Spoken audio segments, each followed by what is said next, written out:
my question is, when you leave this body and then you go to a different dimension, I know you could say, this is not my experience, just shut up, woman, you carry on with your life. But I want to know, if you can, answer, that would be great. So if once you've left your body, you're in a different dimension and you're given a chance to go back. So something or someone comes and say, yes, you go back and, become another wave, go into a child's body, adult body, and do whatever, you're supposed to do. So as a human life experience, you could be saying, oh, I want to eat more mangoes. I'm sorry to say that, but I want to, go back and play with my children, have more time, something like that, that you'll say, yes, I want to go back and become that wave again. You're talking about what happens after death, because there are a lot of assumptions in this question of yours, that you're assuming कि भाई जब हम इस body को छोड़ते हैं तो हम एक ऐसे डायमेंशन में चले जाते हैं जहाँ पर जाने के बाद भी हम होते हैं और कोई आ करके हमसे पूछता है, फिर हम वापस आते हैं। तो ये आना और जाना इस क्वेश्चन के अंदर है कि मतलब पहले हम जाते हैं, दैट मीन्स डेथ, और फिर हम वापस आते हैं, दैट मीन्स बर्थ। तो ये जो कॉन्सेप्ट्स हैं, these concepts of birth and death, are they real या फिर ये हमारी ही अपनी एक इमेजिनेशन है जो हमने बनाई हुई है? और मे बी लोग इसलिए ये इमेजिन करते हैं, या तो उनकी लाइफ अभी करंट जो है वो बहुत ही ख़राब होती है, तो वो ये इमेजिन करने लग जाते हैं कि शायद मरने के बाद एक हेवन होगा जहाँ पर मेरी लाइफ बहुत अच्छी होगी। या फिर ये जो हेल का कॉन्सेप्ट है वो कहाँ से आता है? जो लोग अभी कुछ बहुत गलत कर रहे होते हैं तो उनको डराने के लिए बोला जाता है कि अभी ढंग के कर्म करो, नहीं तो नरक में जाओगे, गरम तेल में तले जाओगे, जो टिपिकल जो बातें होती हैं। तो इन कॉन्सेप्ट्स को, these are just beliefs। तो अब बात आती है what is death, what is life. तो उसके लिए अगर डेथ को हमको समझना है तो पहले हमको लाइफ को समझना होगा कि what is life, what is this me that I call मी, और जिसको मैं कहता हूं कि मैं हूं, वो क्या है मैं हूं। उस लेवल पे जो आप एक्चुअल में हो, जो मैं एक्चुअल में हूं, उस लेवल पे कोई डिवीजन नहीं है, कोई सेपरेशन नहीं है। ये जो कॉन्सेप्ट्स हैं बर्थ और डेथ, ये सब वहां पर नहीं एग्जिस्ट करते हैं। मतलब इन रियलिटी जब मैं मरूंगा ही नहीं तो मैं दोबारा से पैदा कहां से होऊंगा? ये कॉन्सेप्ट ऑफ रीबर्थ आया कहां से? हुआ क्या है कि कुछ बुक्स हैं जिसमें हमने पढ़ लिया है, वहां पर एज एन एग्जाम्पल दिया था, जैसे कि हम कपड़े बदलते हैं, रोज कपड़े बदलते हैं, ऐसी जो आत्मा है वो शरीर बदलती है। तो लोगों ने ये तो ध्यान दिया नहीं कि वहां पे जैसे की यूज किया जा रहा है, जैसे कि मतलब फॉर एग्जाम्पल, कि एक एग्जाम्पल की तरह, नॉट कि इट इज अ फैक्ट। क्योंकि आगे ये भी कहा गया है उसी बुक में या और बुक्स में कि आत्मा ना मरती है ना पैदा होती है। तो कौन कपड़े बदल रहा है? आत्मा हर जगह है। आत्मा मतलब मैं, नॉट सम घोस्ट और सम भूत प्रेत और व्हाटएवर। तो अब ये जो कॉन्सेप्ट्स हैं जब ये हमारे क्लियर हो जाते हैं ना, तो वहां पर ना लाइफ होता है ना डेथ होता है। जब मैं मरूंगा ही नहीं तो आने का सवाल ही नहीं उठता। जब मैं पैदा ही नहीं हुआ तो मरने का सवाल ही नहीं उठता। जो मैं एक्चुअल में हूं, जिसको आप देख रहे हो, वो तो एक बॉडी है, वो तो डिसॉल्व हो जाएगी, जहां से आई है, इसी नेचर के एलिमेंट से बनी है, उन्हीं एलिमेंट्स में वापस चली जाएगी। जैसे अगर मैं आपको एग्जांपल दूं, अगेन फॉर एग्जांपल, कि कोई स्पेस है, मान लो ये बॉडी एक घड़े के जैसी है, तो उस घड़े के अंदर जो स्पेस है और बाहर जो स्पेस है, क्या वो अलग अलग है? क्या एक्चुअल में स्पेस में कोई डिवीजन है? हम सिर्फ इमेजिन कर रहे हैं कि घड़े के अंदर का स्पेस अलग है, बाहर का अलग है।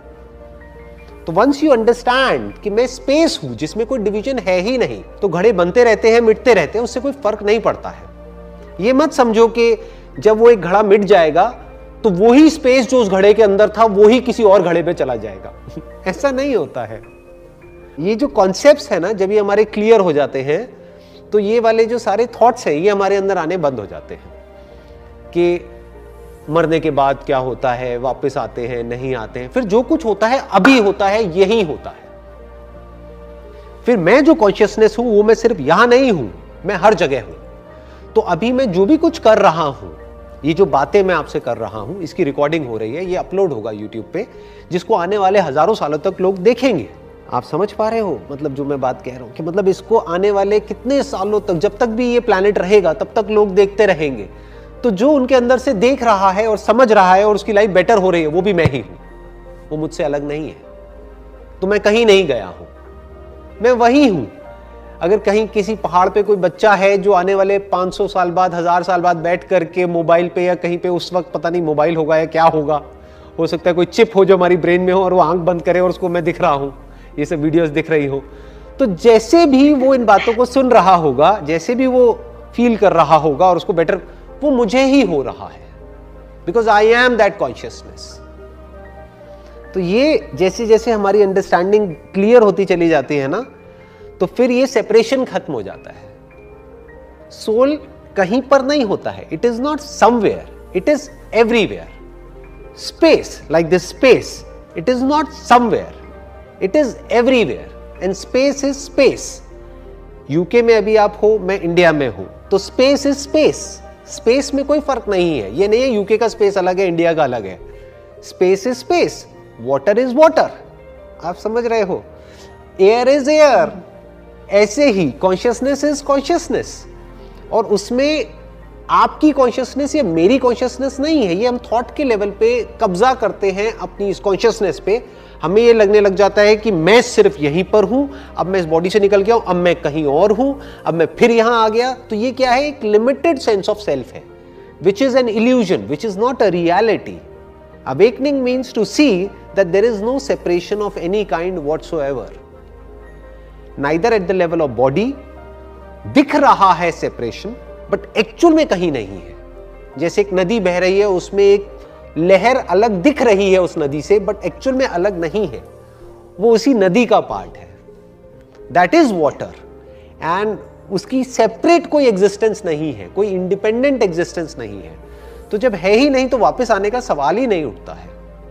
जब वो लहर पानी में मिल गई, तो क्या हमको ये लग रहा है कि उस लहर का कुछ बचा रह गया है जो दोबारा से किसी और लहर में आएगा? आप समझ रहे हो मेरी बात? हाँ, ऐसे जब डीपली आप समझते हो तो हमको ये जो फंडे हैं, हमारे जो कॉन्सेप्ट्स हैं, वो क्लियर हो जाते हैं। फिर अब सवाल उठता है कि अब वापस आना ही क्यों है? Why do I want to come back again? क्यों आना है? क्योंकि ऐसा लगता है कि शायद कुछ बाकी रह गया है। कुछ बाकी छोड़ना ही क्यों है? That's right. You are getting where I'm coming from? कुछ बाकी छोड़ना ही क्यों है? Yes. ये एक लाइफ है ना, जो भी कुछ हो सकता है वो सब कुछ कर देना है। कुछ बचा के क्यों रखना है? अगर किसी को प्यार करना है तो कर देना है ना, उसको बचा के क्यों रखना है? कल पे कुछ छोड़ना ही क्यों है? किसी को कुछ कहना है तो कह देना है ना, कुछ अगर अच्छा करने के लिए आ रहा है तो वो कर देना है ना, कल पे क्यों छोड़ना है? कल किसने देखा है? कल पता नहीं मैं रहूं ना रहूं। तो आज में ही अगर इस तरीके से हम जीने लग जाते हैं, तो ये जो कल की चाह है, या ये कह लो कोई भी तरह का डिजायर है हमारे अंदर, वो बाकी नहीं रहता है। There is nothing left to be done, because everything is done in this moment itself. This moment is complete in itself. There is nothing left. There is nothing more to be done for that matter. जो करना है वो कर दिया, game over, खत्म। I'm happy, I'm contented, I'm satisfied. तो दोबारा आना ही क्यों है? समझ रहे हो? सब कुछ अभी करो ना, कल पे छोड़ना ही क्यों है? जैसे आपके अंदर से कुछ आ रहा है कि मुझे सोसाइटी के लिए ये करना है, वो करना है। अब अगर वो आपने नहीं किया, उसको पोस्टपोन करते चले गए या प्रोक्रेस्टिनेट करते चले गए, तब कहीं ना कहीं एक डिजायर रहेगा कि यार मेरी इस लाइफ में ना एक रिग्रेट रह गया है कि मेरे को ये करना था और मैंने नहीं किया, अब मुझे वापस आना है किसी और बॉडी में और आकर के उन ख्वाहिशों को पूरा करना है। अरे तो कल पे छोड़ना ही क्यों है? अभी लाइफ बची है ना, जो करना है कर दो, ताकि कुछ बाकी ही ना रहे। There must not be anything left कि इस ह्यूमन बॉडी की जो हाईएस्ट पॉसिबिलिटी है उसको अचीव कर लो ना, छोड़ो ही मत कल के ऊपर। अपना पूरा एफर्ट लगा के, पूरी पावर लगा के, जो भी हाईएस्ट हो सकता है, जहां तक कोई सोच भी नहीं सकता है, वो सब कुछ कर दो, so that there is nothing left to be done और to achieve. Then you are living in every moment as if that this is the first and the last moment of my life. खत्म, nothing left, no past, no future.